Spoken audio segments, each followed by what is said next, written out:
Bhagavatam, and this is chapter number 9 for those who are reading Srimad Bhagavatam.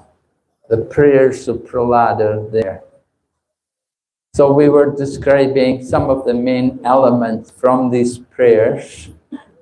Actually, the prayers go up to verse number 50. So I've just been taking some of the main points from the prayers to narrate to you. We were just to accomplish many things at one time. And he was fulfilling the desire or the promise which was made by Narada Muni to Hiranyakashipu's wife, Kamadu,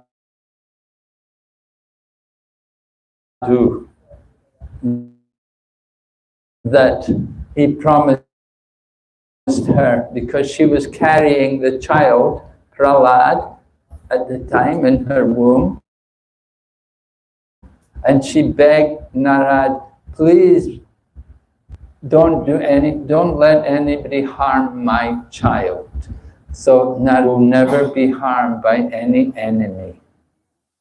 So when Hiranyakashipu was trying to cut off the head of Prahlad, he couldn't do it because Prahlad is protected by the Lord's potency.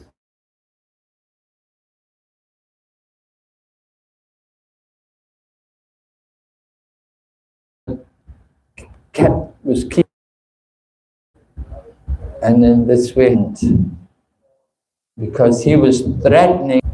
So Prahlad then goes on, he wants to explain, he wants to establish how the Lord has a transcendental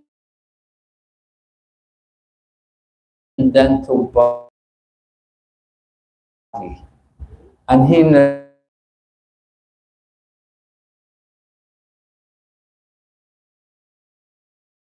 narrates how in the beginning of the creation, the Vedic knowledge was stolen by two demons, Kaitab, Madhu and Kaitab, right? Madhu and Kaitab, two Rakshasas, two demons possible. And so the devotee had to do it like that, to paint a picture of Lord Varaha. I was telling the other day how there's that picture of Hiranyaksha fighting with Lord Varaha, and people think that, you know, Hiranyaksha is a good man and Lord Varaha is a demon. And they think, oh, who's this beast fighting this poor man? Of course, Lord Varaha is the Supreme Lord, and he's always transcendental. So Lord Prahlad Maharaj is narrating to Lord Nrsingadev how he comes in many different forms, but he's always transcendental. And he went on to describe how he comes in every yuga, how he will come in the Satya Yuga, in the Treta Yuga, in the Dwapara Yuga, but in the Kali Yuga, he will come in a very discreet manner.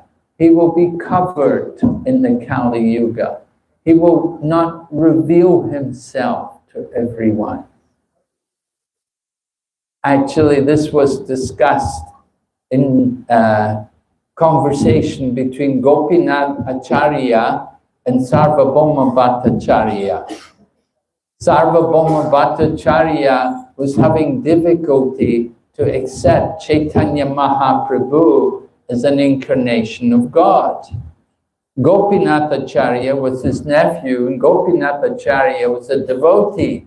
And he was telling Sarvabhauma Bhattacharya that Chaitanya Mahaprabhu he's the Lord himself. And Sarvabhauma Bhattacharya argued, he said, no, he cannot be the Lord.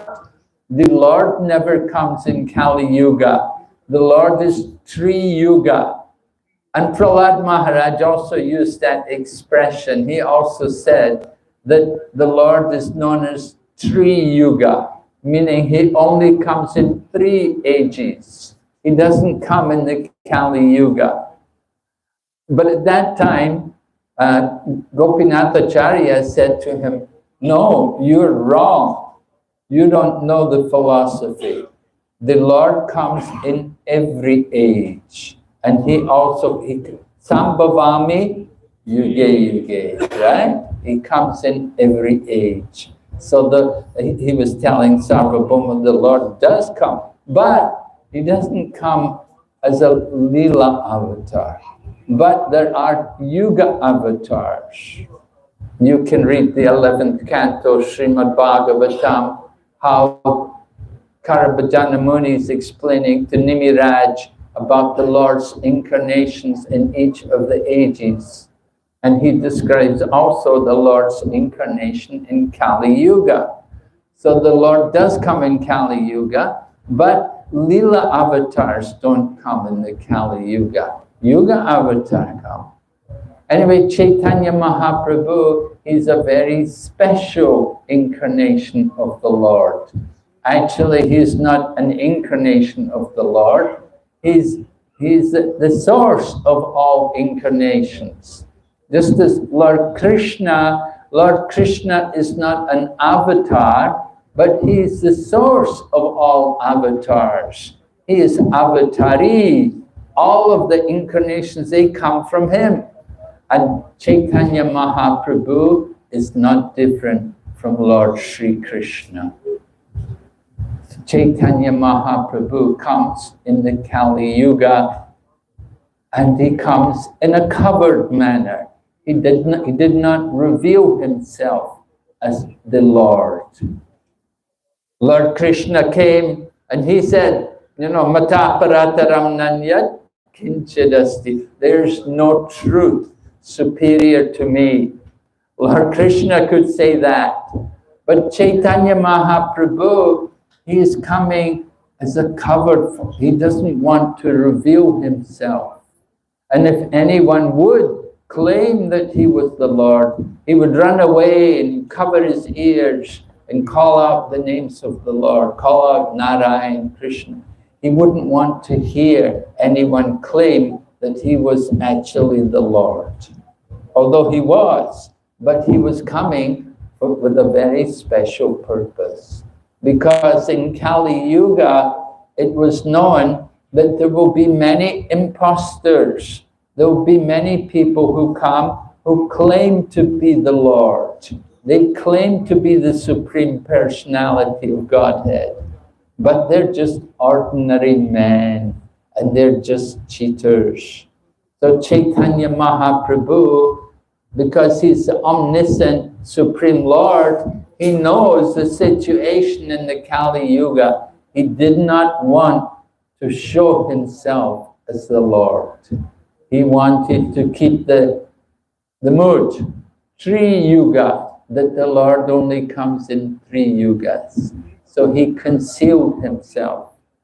But, of course, those people who know the scriptures, they have found out evidence from the scriptures to establish how Chaitanya Mahaprabhu actually is the Lord. As I mentioned, 11th canto, Karabhajana Muni told Nimiraj, Krishna Varnam Tavisha Krishnam Sangopangrista Parshadam Yagnae Sankirtan Prae Yajantihi Sumedasaha. That in the Kali Yuga, the Lord will come and he will come with his associates and he will engage in Sankirtan, in the chanting of the holy names. He will establish the Yuga Dharma. Krishna Varnam, his occupation will be all in relation to Krishna, chanting the names of Krishna and speaking about Krishna and constantly engaging in activities in relation to Krishna. Krishna Varnam Tivish Akrishnam. He will be not black, because Krishna is usually blackish. But in the Kali Yuga, the Lord will come a different color. In every age, the Lord has a different color. Just like in the Satya Yuga, there's a white incarnation. In the Treta Yuga, there's a red incarnation. Dwapara Yuga, the Lord came blackish. And in the Kali Yuga, the Lord comes in a golden complexion. This is described. Garga Muni, Gargacharya was telling Vasudeva or Nanda Maharaj at the time of the name-giving ceremony of Lord Krishna. So the Lord comes in the Kali Yuga, but he's not blackish. He's Akrishna. So Chaitanya Mahaprabhu was the golden color. He had that golden complexion. He's known as Gauranga. And he was tall and fair. So this is the explanation. And then there's another verse also in the Vishnu Sahasranam, which is from Mahabharata, which also describes how the Lord would come in the Kali Yuga, and he will, in his early life, he will be in householder life, just as Chaitanya Mahaprabhu was in householder life. But then at the age of 24, he renounced family life and he entered into renounced life. And the verse also goes on to describe how he will be peaceful and he will be equipoised and he will silence the Mayavadis by his preaching. So Chaitanya Mahaprabhu he's recognized by these kind of verses. And here also Prahlad Maharaj is describing in his prayers about Chaitanya Mahaprabhu, that the Lord comes in the Kali Yuga, but he comes covered. He does not reveal himself as an avatar. So it's very important for us to note these things, and we use them as evidence for people to show the divinity of Chaitanya Mahaprabhu, that he is actually the Supreme Lord, and it's supported with evidence from the scriptures. So then Prahlad Maharaj goes on to speak to Lord Nrsingadev how different people are practicing processes of spiritual perfection. But he said, Prahlad said, there are many different so-called saintly persons. He said, they're only interested in their own liberation. And they go away from the world, they go to the mountains, go to Himalayas, or go to the forests, live in the forest. They go away from everyone. They just want to liberate their own self. But Prahlad Maharaj said, that is not my thinking. Prahlad said, I am concerned for all the people who are suffering in this material existence. I'm concerned for them. Prahlad said, I'm not worried about myself, because wherever I go, I can absorb myself in the thoughts of the Lord. I can constantly chant his glories and remember his pastimes and wonderful qualities and sing beautiful songs describing all his pastimes. So I'm not worried about myself. I can go anywhere and chant and be happy and be in Krishna consciousness. But I'm worried about all the other people who don't have Krishna consciousness. I'm concerned for them. So this is the mood of Prahlad Maharaj. I described before about how Vasudeva Datta, the great devotee, in Chaitanya Mahaprabhu's Lila, how he came to Mahaprabhu and he requested Lord Chaitanya, let me take the sins of all the people. Let them all be liberated. I will stay here and suffer for them. And Lord Chaitanya was so pleased. He thought, oh, so nice. What a nice devotee to have that mood. You're so compassionate. You're so caring for others. You're willing to suffer on their behalf. The Chaitanya Mahaprabhu recognized him as being an incarnation of Prahlad Maharaj and told him, you must be Prahlad. So Prahlad Maharaj expressed that same mood to Lord Narasimha, that I'm worried about all of these people in the material world. And Srila Prabhupada writes in the purport, he said, our devotees, the Krishna conscious devotees, he said, we have no business to go to the mountains and to go and sit in a cave and meditate. And we have no business to go in the forests and sit there and meditate. And he said, we don't even want to go in the city and make a school for meditation and yoga. He said, our business is to go to the busiest places where there are many people, where there's a mass of people. And our business is to awaken Krishna consciousness in them, to give them the knowledge of Krishna and bring them to devotional service so that they can go back home, back to Godhead. This is the Maharaj.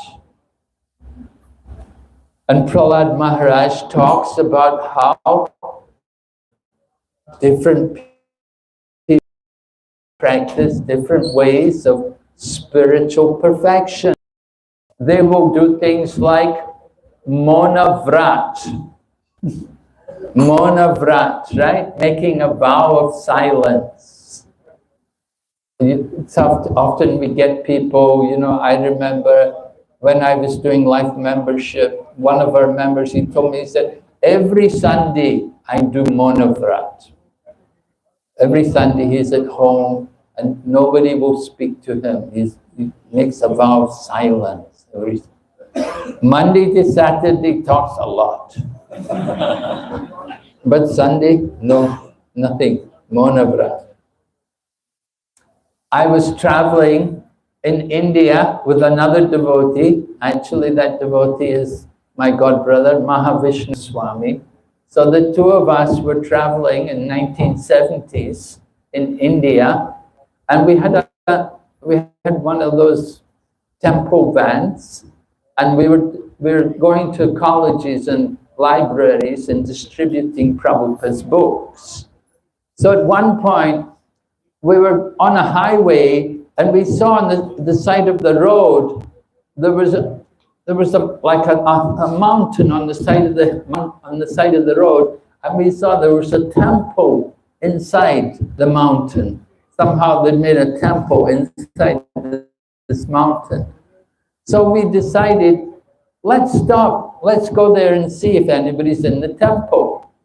So we stopped the van and we got out and we went up there, went into the cave, and sure enough, there was a Babaji there, a sadhu there. And we went into him in there, and he saw us and he went, he was telling us he'd taken Monavrat.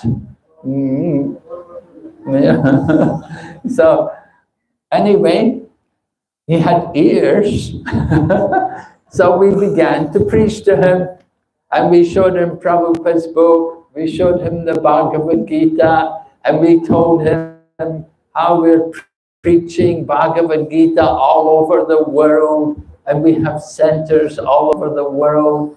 And we asked him, can you get a book? Would you like to buy a book? So he wrote he had a board with chalk, and he wrote, how much is it? And he bought a book. He bought a Bhagavad Gita. He was doing Monavrat, but we were able to sell him a book.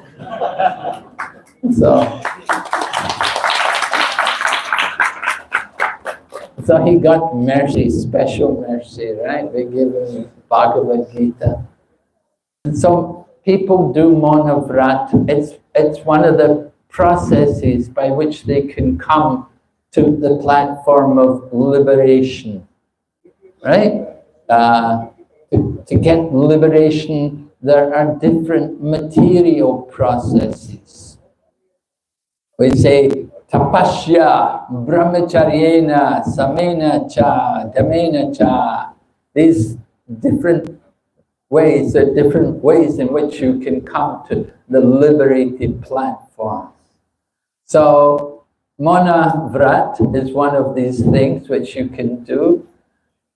It can be good for people who are not able to control their senses.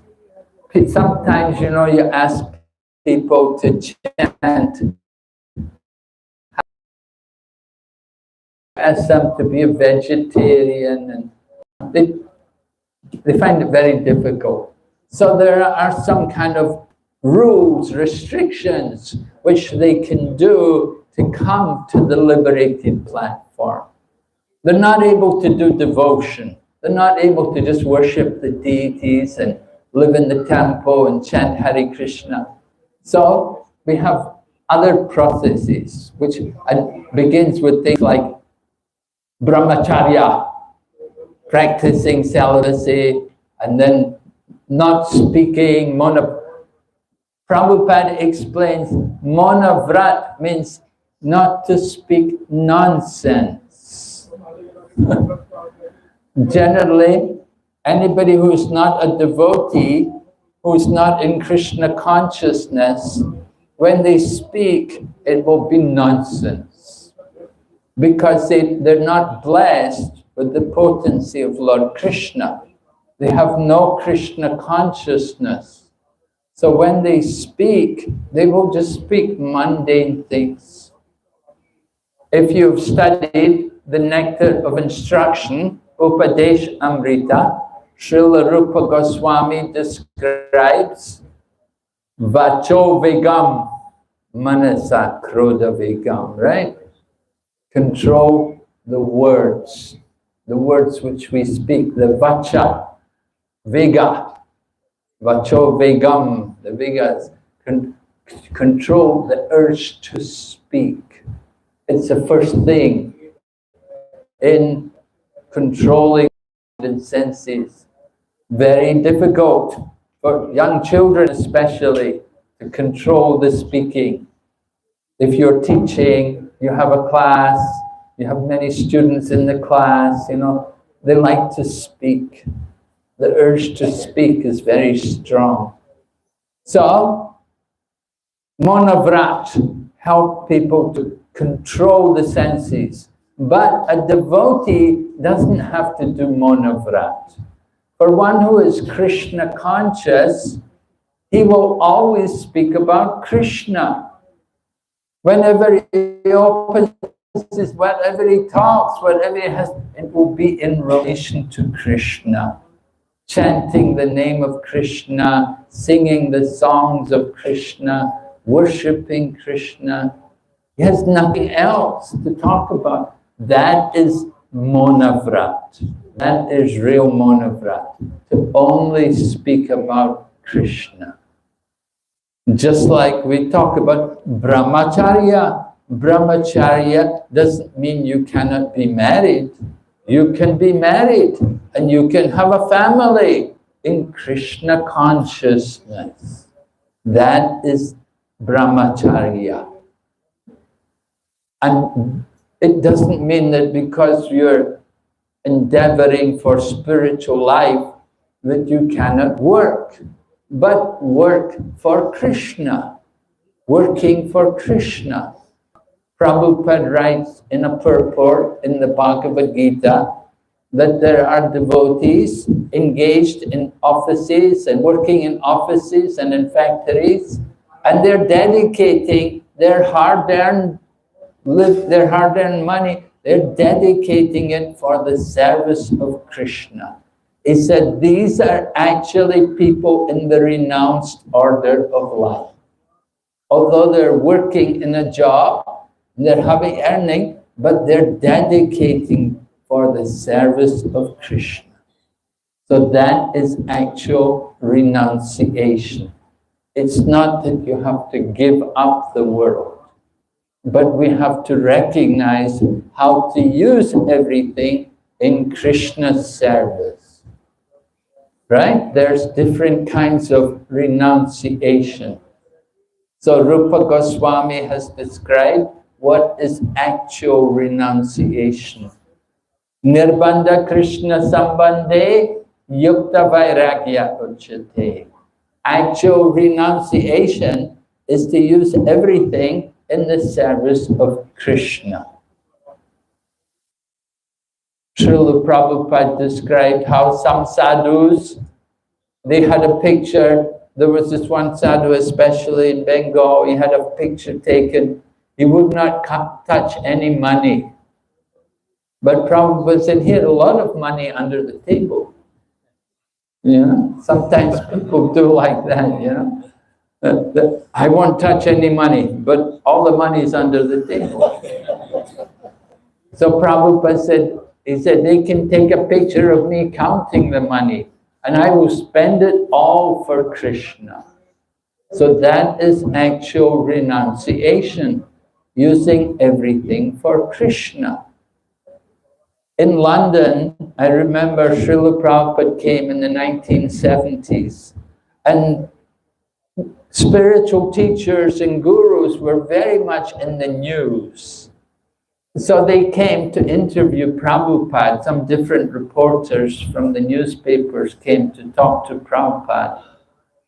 And they knew that our Hare Krishna movement, you know, we were very basic and simple. There were some gurus who had cars, big expensive cars, but we Hare Krishna devotees in those days, you know, we were dressed in bed sheets, and we had one blue sock and one red sock, you know. We couldn't even match the socks. So we were generally seen to be quite frugal and quite impoverished. We're not wealthy. You know, we were paying the rent. We didn't have any big luxurious building. We were living simply. So they came to interview Srila Prabhupada. They understood he was a genuine holy man. And they wanted him to say that these other gurus with all the big cars, that they're all bogus. But Prabhupada said, he said, well, the one on the bicycle, he may be bogus. And the one in the big car, he may be genuine. He said, you cannot judge who is a genuine spiritual teacher just by their material condition. You have to hear what they have to say. You have to hear from them. Then you can understand what is their position. So it's very important. We have to hear. Mahaprabhu always gave great importance to hearing. You hear from the devotees, and then you can understand. You know, sometimes people write to me and they say, you know, I had a dream, and in my dream I saw this person. Does that mean he's my guru? I said, no, not at all. Just because you have a dream doesn't mean you're guru. I said, you have to hear from him. You have to hear from him, and you have to inquire from him, and you have to be convinced that this person can help me. He can save me from material life. He can take me back home, back to Godhead. We have to be convinced by hearing, not just by some dream. You know, we dream many things every night. So we have to understand clearly what is the duty of a devotee? A devotee's duty is to distribute the mercy of Krishna. There are two kinds of people. There's the Bhajananandi and the Ghost of Anandi. One who is doing bhajan is called a Bhajananandi. He's only interested in his own deliverance. They're only concerned about their own self. That I want to go back to Godhead. I want to get out of the material world. Take me out, liberate me. That is not the thinking of a devotee. The Vaishnava will think about others.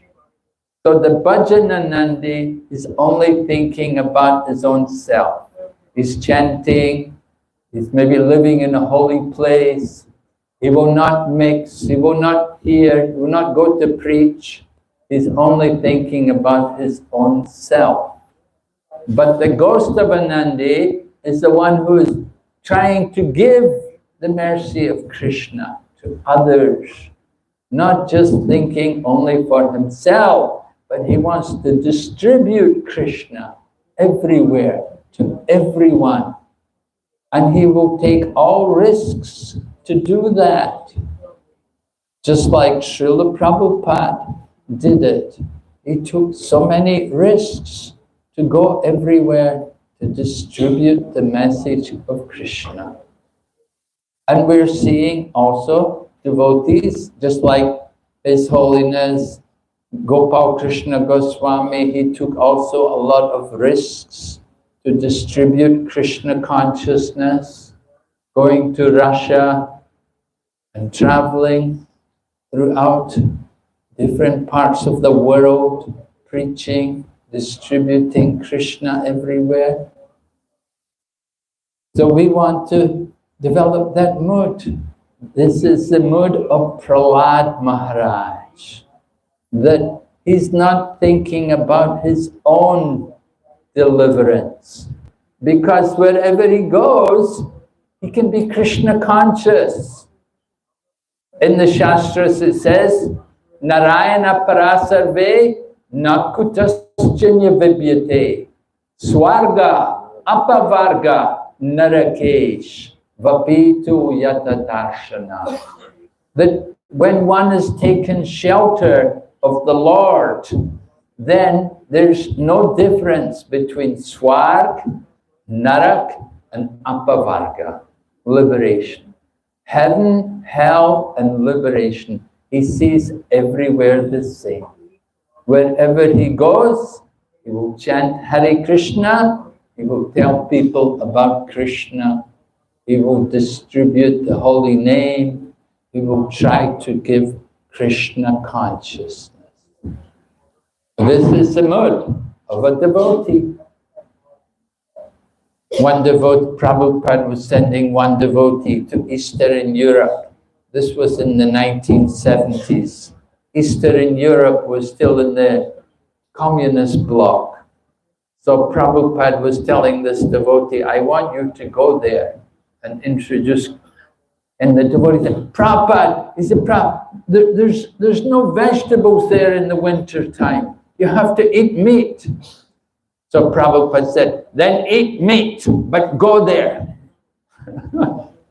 You know, Prabhupada would not accept any excuse. And he knew, yeah, actually, you know, people say, oh, there's no meat, there's no vegetables in the winter. There are vegetables. But people make excuses, you know, we don't want to. We want to go to some heavenly place, you know. Let me go to California, Hawaii. I will be comfortable there, enjoy. We want you to go to Africa. We want you to go to Russia. Oh no! Devotees not so enthusiastic to take the difficult places to go to distribute Krishna. But we should not see any difference. Wherever we go, souls are there. and they're waiting to get the mercy of Krishna.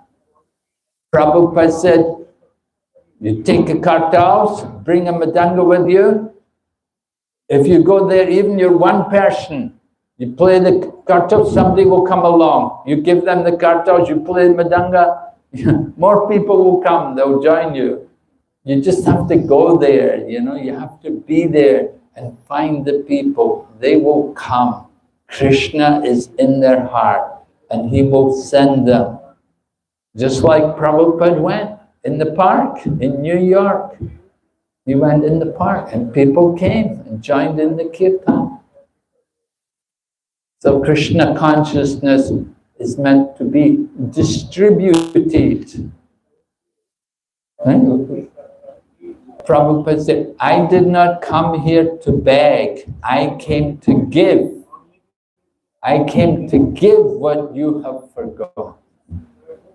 So this is the mood of the devotees, like Prahlad. They want to give that message of Krishna consciousness. People who are only thinking about their own liberation, they are like kripanas. They're like miserly persons. They have the opportunity to distribute Krishna consciousness, but they don't take it. They only think about their own self. Just like if you have money, you know, you can count it, you can enjoy looking at it, but you don't use it. So we have the human life. This human life is a great opportunity, it's a great facility.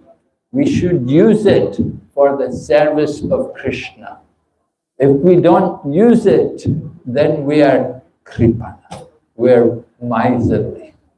There is Brahmana and Kripana. The Brahmana will be generous person. They want to give. They will give even the bones from their body. Right? We were talking about Dadichi before. He gave the bones. Prabhupada said, we want people to give their lives for the service of Krishna. To sacrifice their comfort, to take up the missionary work, to distribute this Krishna consciousness far and wide. Therefore, devotees are moving, traveling, trying to distribute. And Prahlad Maharaj, he has this mood that he wants to distribute Krishna to everyone. So the conclusion of his teachings is that everyone should simply engage in devotional service. And in this way, they will find success in life. If you simply endeavor for the process of, for these different processes of liberation, you get some benefit, but you can get all the benefits by doing bhakti. One who does bhakti, he doesn't need to do any of these other processes. One who is doing the path of devotion, automatically he's learning to control his senses. He's practicing monavrat because he's only speaking about Krishna. And he's practicing brahmacharya because he's using his body for the service of Krishna. And he's charitable because he's distributing the holy name everywhere. He's doing everything in bhakti. You don't have to endeavor separately. You just simply have to practice bhakti. The example was there also, Magrari the hunter. How Narada made Magrari the hunter into a devotee. Previously, he was trapping the animals and they were dying a slow and painful death. But then Narada preached to Magrari and he told them that you will suffer. You're doing this to the animals. In the future, you will suffer. And Maharaj said, well, what can I do? My father taught me this. This is what my father taught me. What can I do?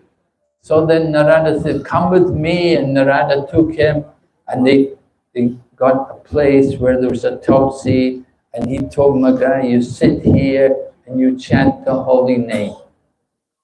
And Maharaj was thinking, what about food? How will I Narada said, don't worry, everything will be provided by the grace of the Lord.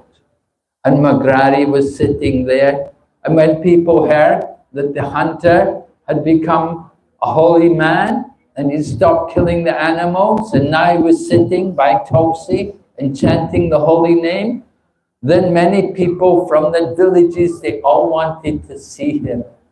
And when they came to see him, they all brought something. Somebody brought some rice, somebody brought some oil, somebody brought some fruit, somebody brought vegetables. Everything was brought, everything was provided. Maharaj was surprised how everything was arranged by the grace of the Lord.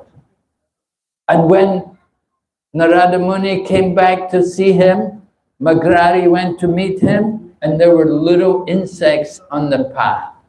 But Maharaj got down and he moved, gently he brushed the insects aside.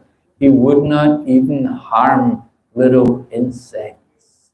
So he had become non-violent. Why? Because he was chanting the holy name. He was worshipping Tulsi. He was cultivating his devotion. And one who cultivates his devotion, all of the good qualities are there in one who is a devotee of Krishna. One who is not a devotee, however, he may be austere, he may be charitable, he may be knowledgeable, but if he is not a devotee, it is all useless. It's of no value. He's on the material platform. He's still in the modes of nature. You want to transcend the modes. Come to the topmost platform. One who is doing bhakti has transcended the material nature. He's not under the modes of nature. He's above the modes of nature because he's engaged in devotional service. And devotional service is never material. It's on the spiritual platform. So one who does bhakti, he enjoys all of these benefits of liberation. It's there if he wants them, but one who is a devotee doesn't want them. He's so satisfied to be engaged in devotional service. That is his only desire. All he wants is more service. More service. Give me more service. That is the mood of the devotee. Please keep me engaged in your service. So Prahlad Maharaj teaches us this way of life, this wonderful example, to be always engaged in the service of the Lord. So this is why Prahlad resides in Vaikuntha, does not reside in this material world. He's a Vaikuntha-vasi because he's always fully engaged in the service of the Lord. And we can all go there too. We can join him. We can enter into the eternal Leela by following his teachings, by chanting, by worshipping the Lord, by cultivating our devotion through the different angas of bhakti, particularly hearing and chanting. They're the roots of the creeper of devotion. So we encourage all of you, please continue with your very nice devotion, cultivate your bhakti. Remember, you're not far away from Krishna. Krishna's also here in Kanaya Desh.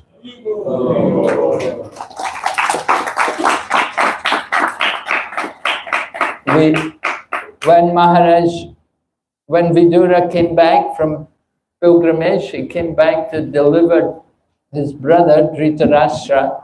Maharaj Yudhisthira greeted Maharaj, Yudhisthira greeted Vidura. He said, Bhavad Vidir Bhagavatas Tirtha Bhuta Swayam Vibho Tirti Kurvanti Tirtani Swantastena Gadaprataha.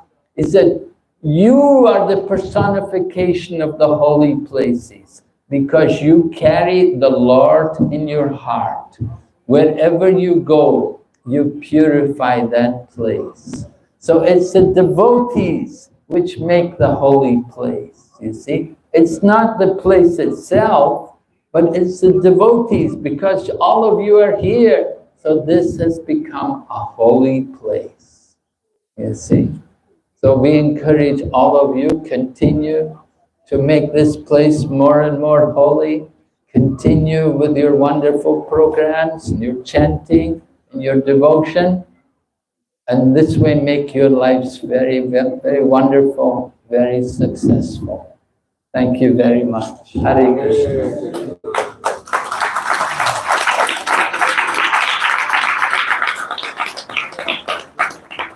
Any question? Anyone? Any? Hare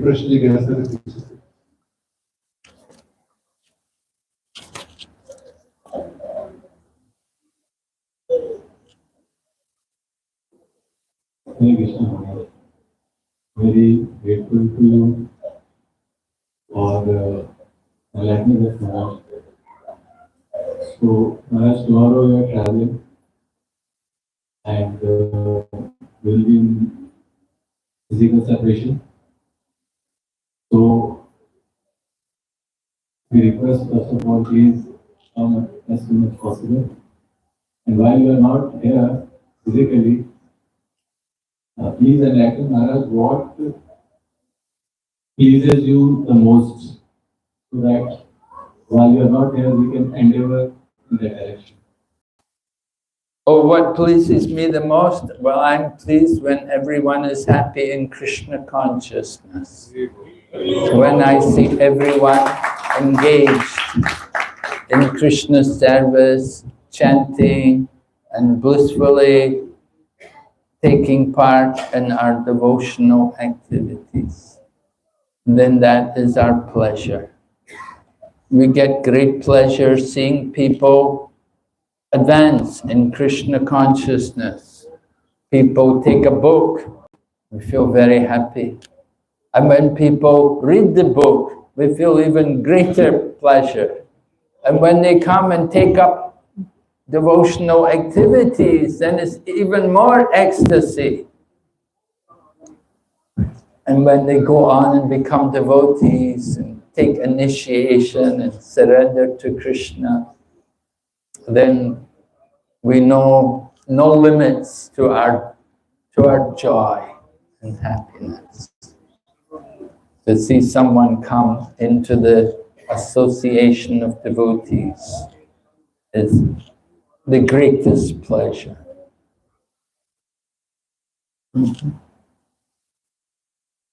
So you continue, try to make your congregation grow more and more. Keep everyone happy in Krishna consciousness. Nourish them spiritually, materially. The youngsters will grow up to be our future devotees, and they will also continue to distribute Krishna consciousness wherever they go. Maybe they go back to India or wherever they go for education. We hope they will always find out the association of devotees, want to be with the devotees.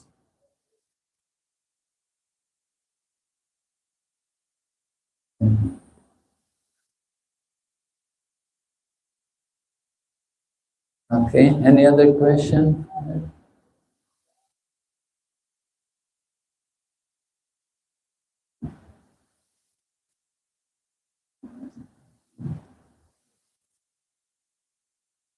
Maharaj, thank you very, very much for this video.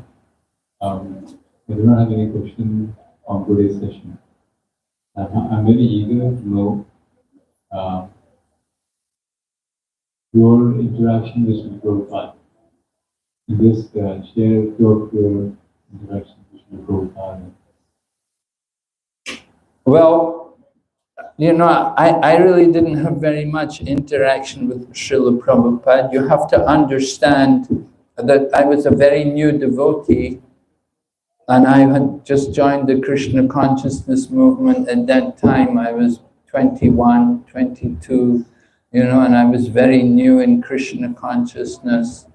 And I didn't know anything. And Srila Prabhupada, there he is, 70 plus, you know, he's very much senior. So I was filled with awe and veneration whenever I was near Srila Prabhupada. And I would just try to hear from him. I didn't really get much opportunity to do anything very personal for Srila Prabhupada. Sometimes walking with him in the morning, sometimes cooking, helping to cook for Prabhupada and bring prasadam and so on for him. But nothing really very personal. I remember in 1977 in Juhu, the Juhu temple was not yet opened at that time, it was still under construction. And Srila Prabhupada had come back from England and he was in poor health and he wanted constant kirtan.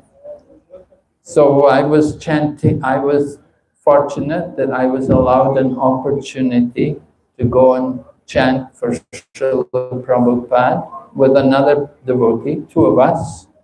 And we had very tiny kartals and we would just sit there and chant. So we were there, Prabhupada was laying on his mattress and we were chanting. So the devotee I was with, he suddenly, we were chanting Hare Krishna mantra. At a certain point, he started to chant Govinda Jai Jai. Prabhupada immediately opened his eyes and looked and said, just chant Hare Krishna. So Prabhupada was telling us, you know, that was just chant Hare Krishna. There was one instruction I got from Prabhupada. Another time I was in Vrindavan, this was earlier, I was in Vrindavan, Krishna Balaram Mandir. In those days, there were not many people. Krishna Balaram temple was a quiet area of Vrindavan. You know, the center of Vrindavan was down in Loi Bazaar. But our temple was a bit out from the town, from the center of Vrindavan. So it was quiet and it was midday arti. So midday arti, we were having kirtan. So I was playing the kartals and I was doing kirtan. But while we were having the kirtan, Prabhupada's secretary came out. Prabhupada's room is just beside the temple, you see. His room is just beside the temple. And he was in his room and he was listening to the kirtan. And so the noon arti began, and we began the kirtan, and after a couple of minutes, Prabhupada's secretary came out and said, Prabhupada wants to know, why is nobody playing Madanga? You know, I was quite surprised. Prabhupada was in his room in that house, which is at the back of the temple. But he was so attentive, he was listening. He could not hear the Madanga. He wanted to know, why is nobody playing Madanga? That whenever there is kirtan, there must be kartals and Madanga.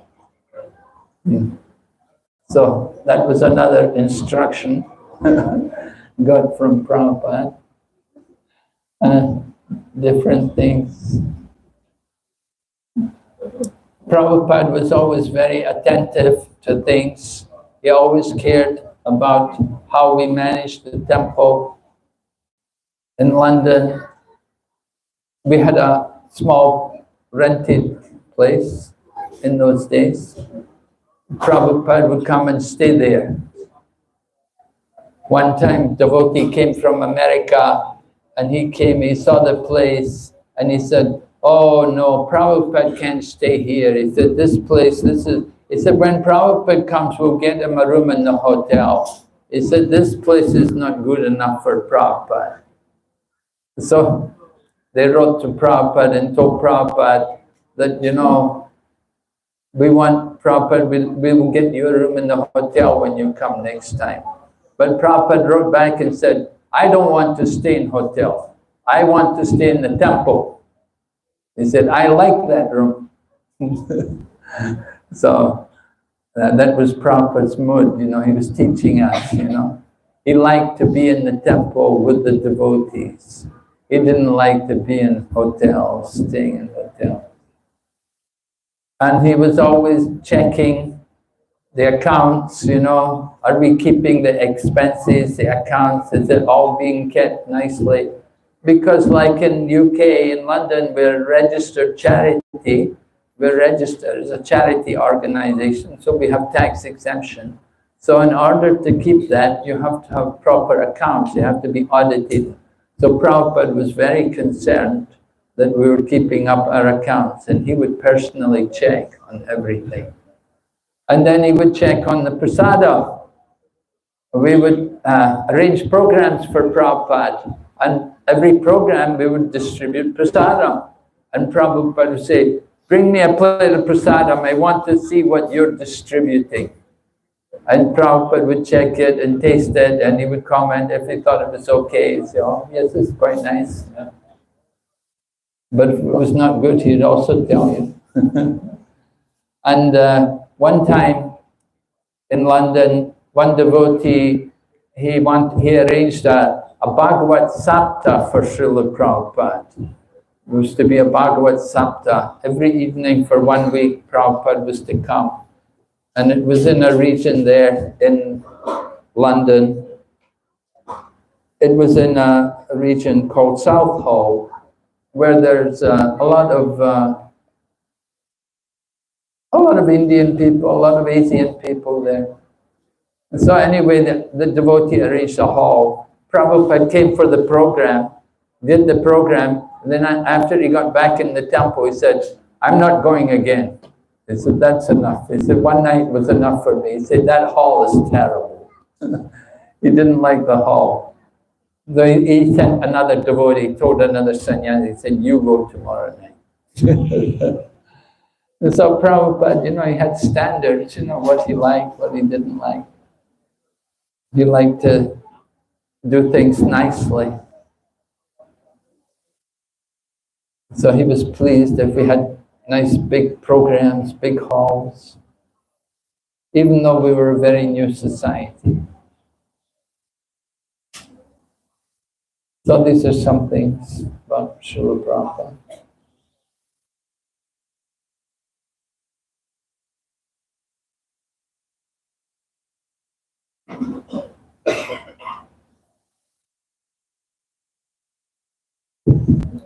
So